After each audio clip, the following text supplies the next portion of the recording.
Selamat sore teman-teman.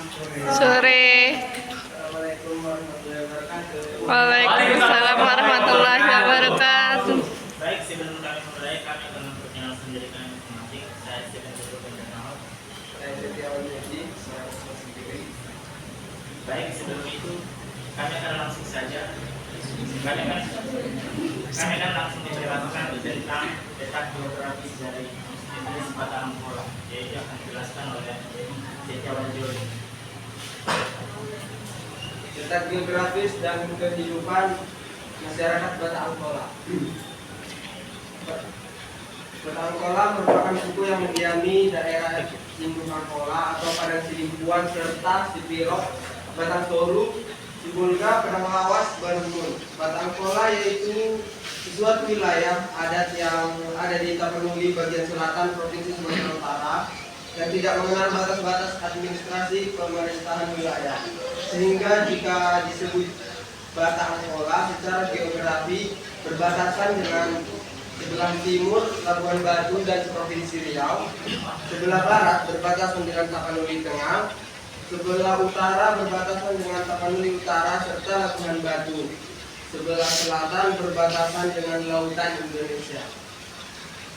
Secara geografis, daerah yang terhitung warga Pola yakni seluas 4.355,35 km ataupun kurang lebih 6% dari luas daerah Sumatera Utara dengan batas 0058.35 2007-33 di sampai batas serta 9.842.50 sampai 99034 detik 16 bujur timur.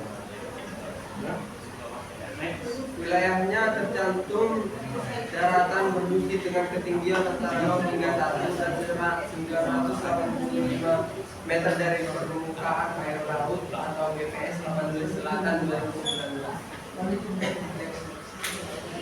Baik, selanjutnya kami akan menjelaskan tentang budaya tradisional Batang Pola. Yang pertama yaitu sistem kekerabatan. Sistem kekerabatan memiliki kunci penting dalam hubungan sosial masyarakat Batang Pola. Sistem kekerabatan menentukan posisi setiap orang dalam warga itu. Etnis ini juga memiliki filosofis yang disebut Dalihan Nasor. Dalihan Nasor memiliki 3 dasar pokok yaitu Kahangi yang berarti kawan sebakap dan kawan semabak. Selanjutnya anak baru, yaitu pihak kepada siapa kita mengambilkan putri. Yang ketiga orang, yaitu kepada siapa kita mengambil calon istri. Intinya dari Anatol bertindak serta menyelesaikan permasalahan sosial, terutama dalam hubungan seperti pernikahan. Yang kedua, adat tradisi Mangupa. Ini merupakan acara adat dengan tujuan menjadikan sosial dan semangat tubuh atau syukuran dan dilakukan dalam acara adat seperti pasal seorang hidabara, artinya kelelahan anak. Yang kedua, Harwan Baru atau pernikahan anak pria dan masuk ke atas naik baru atau memasuki rumah baru. Tergantung dari kemampuan pihak yang melaksanakan, Mangupa bisa dilakukan dengan yang pertama telur ayam, yang kedua dengan ayam, yang ketiga dengan kambing, lalu yang keempat bisa dengan kerbau. Yang ketiga ada ritual kelahiran. Ritual kelahiran dalam ritual kelahiran, maka pihak yang melahirkan wajib menyambutnya dengan melakukan tradisi Mangupa, yaitu dengan sedap panah maupun dengan penjagolan atau dengan adat yang besar. Sebelum melakukan ini, pertama diminta dulu izin dari raja-raja adat sehingga berjalan mudah tanpa adanya kekurangan. Intinya Mangupa adat ini adalah wujud rasa syukur dan kebahagiaan dalam menyambut kelahiran bayi. Yang keempat ada ritual pernikahan. Yang pertama yaitu dengan pernikahan. Ada 4 bentuk yaitu dengan hukum adat, Nggak bisa. hukum negara, dan dengan plural. Lalu yang selanjutnya sistem pernikahan terdapat 3. Yang pertama dilakukan atau dengan perjodohan.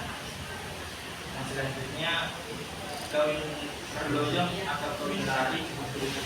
Ketiga satu baru atau Mangupa dan keempat batu dampar. Yang terakhir terdapat 3 acara dalam pernikahan yang diselenggarakan dengan kedua belah laki, yaitu haram guru, nafkahi, dan istiadat. Oke, thank you. Selanjutnya yang terakhir terdapat ritual kematian. Upacara kematian dalam adat Batak Angkola atau Sidobuton sudah banyak yang membilangkan, yaitu setelah masuknya Islam karena banyak yang berlawanan dengan norma-norma ajaran Islam. Dalam Sidobuton akan diperlukan adat acara adat masyarakat yang menunggal yang pertama sudah berumah tangga tapi belum memiliki anak, disebut juga mati di karangan-langan atau mati bunuh. Yang kedua sudah berumah tangga dengan meninggalkan anak-anaknya yang masih kecil atau mati mangkat. Yang ketiga sudah memiliki anak-anak yang sudah berusia, apalagi sudah yang ada kawin tapi belum bercucu, disebut mati pertenggangan. Yang keempat sudah mempunyai cucu tapi masih ada anaknya yang belum menikah atau mati dari mentua. Yang terakhir yang kelima sudah bercucu dan semua anaknya sudah menikah atau disebut mati dari mentua.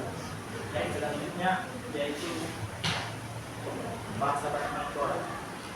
Jadi dalam bahasa Batak Angkola terdapat 21 aksara utama atau aksara Indo. Contohnya adalah yang seperti yang tertulis di bawah, itu bisa dibacakan dengan asa yang berarti supaya. Bahasa Batak Angkola adalah salah satu dari beberapa rukun bahasa Batak yang digunakan oleh suku Batak Angkola yang memiliki kesamaan dengan Batak Toga, Mandailing, dan bahasa Nakal. Bedanya dialeknya terasa lebih halus. Dipakai di seluruh bagian Kabupaten Tapanuli Utara. Bahasa ini memiliki kosakata sehari-hari dan kosakata upacara. Contohnya urut dalam bahasa sehari-hari yang diganti menjadi semajujung dalam bahasa upacara. Salah satu ada bahasa Angkola yaitu Masdogo yang memiliki tujuan beragam tergantung pada tujuan kepada acara adat itu. Dengan demikian Masdogo bisa dimasukkan ke dalam kelompok dalam bahasa Susaka. Dan konturan Masdogo yaitu Letpoi dan Olna, artinya betapa sedihnya. Selanjutnya saya berupa Batak Angkola akan dijelaskan oleh Dio.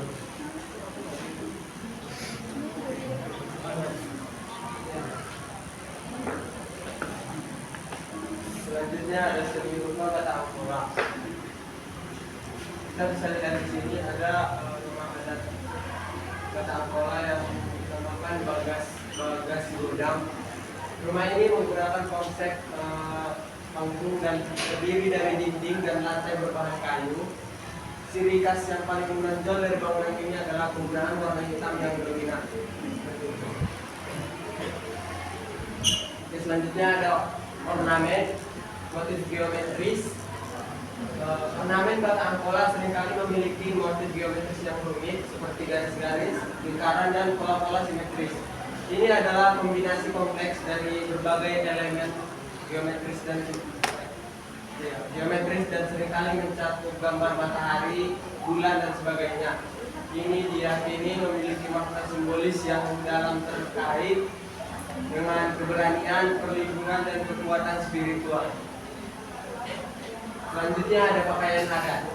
Pakaian adat ini pakaian adat Batak Angkola dipengaruhi oleh tradisi dan budaya leluhur di mana sudah ada sejak ratusan tahun yang lalu dan diturunkan dari generasi ke generasi.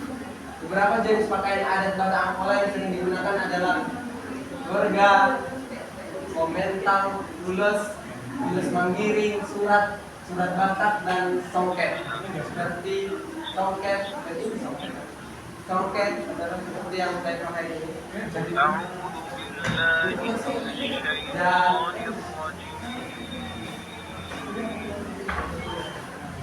الله لا إله إلا هو الحي القيوم لا تأخذه سنة ولا نوم Selanjutnya adalah له ما في السماوات وما في الأرض tarian Batak Angkola. من ذا الذي Kita bisa melihat di sini ada beberapa alat musik dari Batak Angkola. Yang pertama itu ada gondang, ada panggora atau ngomongan, ada gendang sisibak, ada peta, ada gantung, ada gondang dua. إلا بما Kemudian kita شاء ke tarian tradisional. وسع Angola memiliki tarian adat seperti pertama ada tarian tradisional orang Bonang, kedua ada tarian tradisional Rendang Bulan.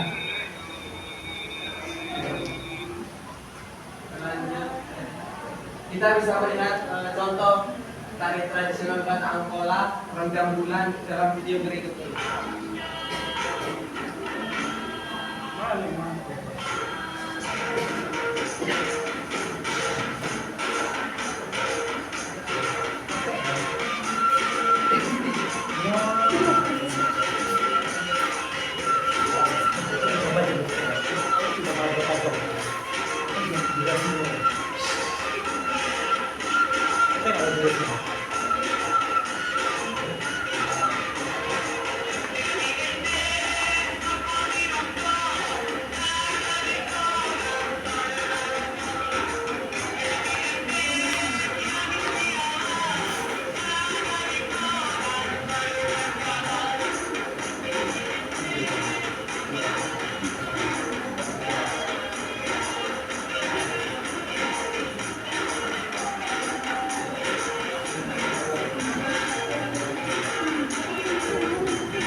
Itulah tadi tarian dari Batak Angkola, kita sudah lihat ya bersama-sama. Selanjutnya ada kita menuju bagian kuliner. Akan dijelaskan oleh Ustaz sendiri. Baik teman-teman, di sini ada kuliner Batak Angkola. Jadi yang pertama itu ada gulai ikan sawo.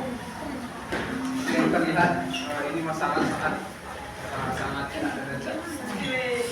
Yang kedua pol-pol.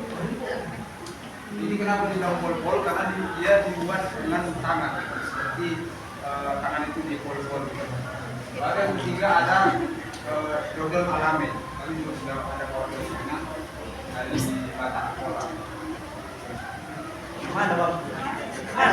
Tunjukin contohnya. Oke, jadi inilah contoh dari dodol alami. Nanti teman-teman yang mau berasal selanjutnya ada juga bulung gadung. Bulung gadung ini adalah daun ubi yang dimasak dengan santan. Di banyak muslimnya juga ini sering ada daun ubi di santan. Baru selanjutnya ada pakan. Ini adalah dari ujung rotan yang masih muda, baru diambil, baru dimakan begitu lama. Iya, karena masih muda rasanya lezat.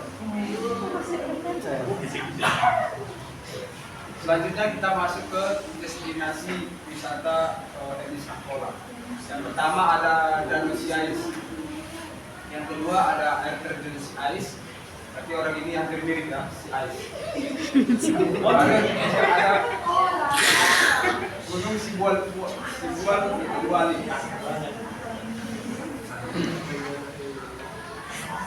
Baru selanjutnya ada Danau Mersabut, baru ada air Sidormi.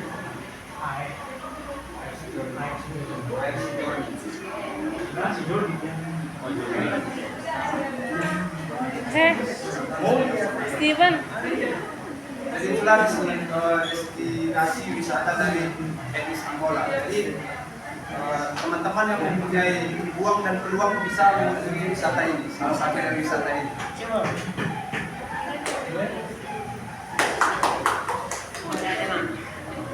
Baik, demikian yang bisa saya presentasikan. Jika ada yang jika ada yang mau bertanya atau memberikan komen, bisa kami berikan waktu dan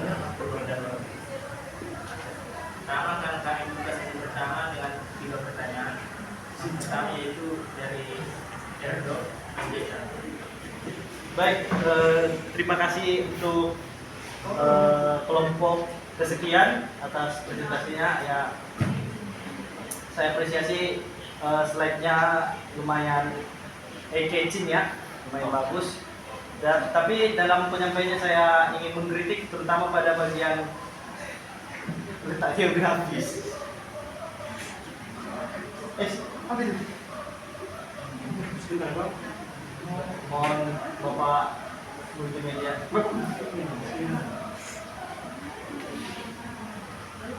Nah, tadi saudara Bujaji membacanya salah. Karena dari awal sudah saya kritik kelompok yang lain, saya beritahukan juga ya. Sekarang membacanya itu 0 derajat 58 menit 35 detik. Nah, harusnya Anda tadi bisa menanyakan itu ketika di kos kami. Kita punya banyak waktu. Oke, itu kritik dari saya. Saya punya pertanyaan. Karena Bata Angkola ini tidak begitu banyak ya penyebarannya.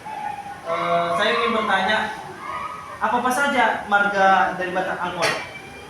Boleh diberikan semampunya. Sekian, terima kasih. Pertanyaan dari saudara Erdo yang kedua kami persilakan saudari Seymen. Oke, terima kasih atas kesempatannya. Pertama, saya ingin mengapresiasi presentasinya yang sangat bagus dan juga bawa yang sangat bagus. Tapi saya ingin melihat pada sistem kekerabatannya. Pada sistem kekerabatan Bata Angkola ada yang dinamakan dengan Galiana Toru, yaitu Galiana Toru dan Ora. Dan seperti yang kita tahu ada juga Galiana Toru pada ada Batak Toba, yaitu Sombaman Pula-Pula, Elek Marboru, sama Mana Madontu. Jadi tolong jelaskan perbedaan Galiana Toru antara suku Bata Angkola dan suku Batak Toba. Terima kasih.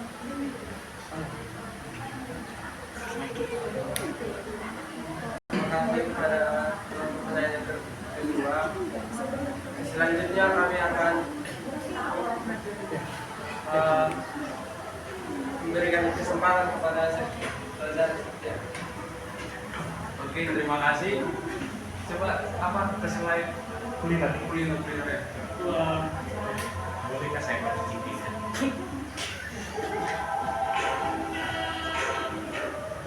Nah, itu kan yang gulai ikan salai. Saya mau nanya, itu gulainya ikan apa gitu? Oh iya, make sense. Coba yang selanjutnya. Nah, tadi kan Posta bilang kan pakan ini kan cara dimasaknya, cara makannya kan cuma mentah doang kan? Nah, saya research di sini dibikin dibakar dulu baru dimakan. Apakah itu benar? Ya, terima kasih. Saya akan menjawab pertanyaan dari Setia.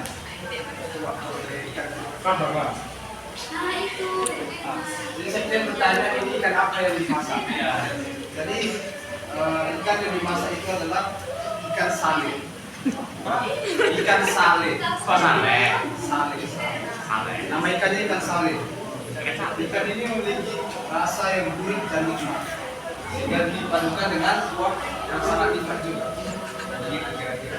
Baru selanjutnya kritikan tadi, Setia bilang pakan ini dimasak. Jadi itu ada dua cara mengonsumsinya. Bagi anak-anak itu harus dibakar dulu. Jika anak-anak pengen memakannya itu harus dibakar dulu. Tapi bagi orang yang dewasa ataupun masih memegang tradisi nasional gitu di sekolah, itu tanpa dibakar pun sudah bisa dimakan. Itu menurut mereka rasanya lebih lezat dan enak.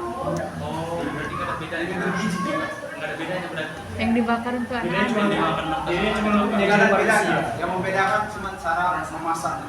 Oke, terima kasih. Saya sudah puas.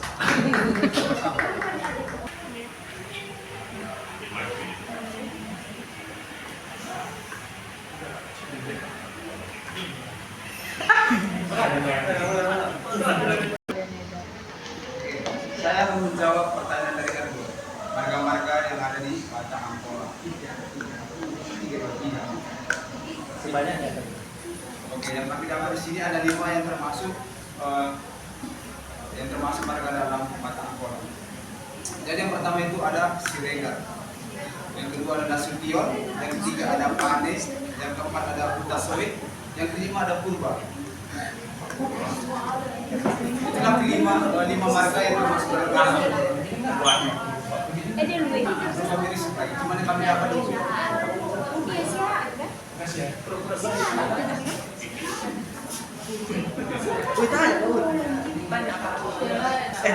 Yang kritikan tadi, Yang kritik dekat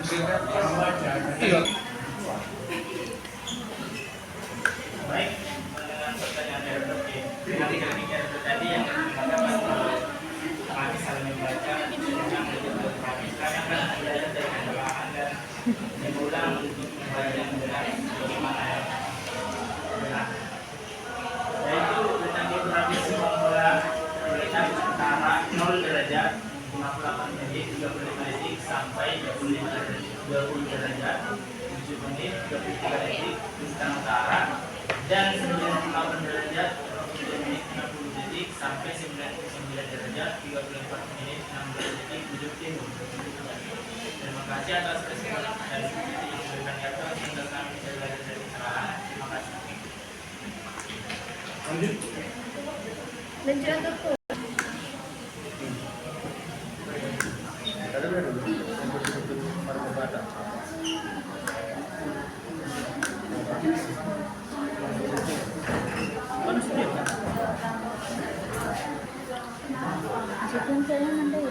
Baik, selanjutnya saya akan menjawab pertanyaan dari saudara Penny.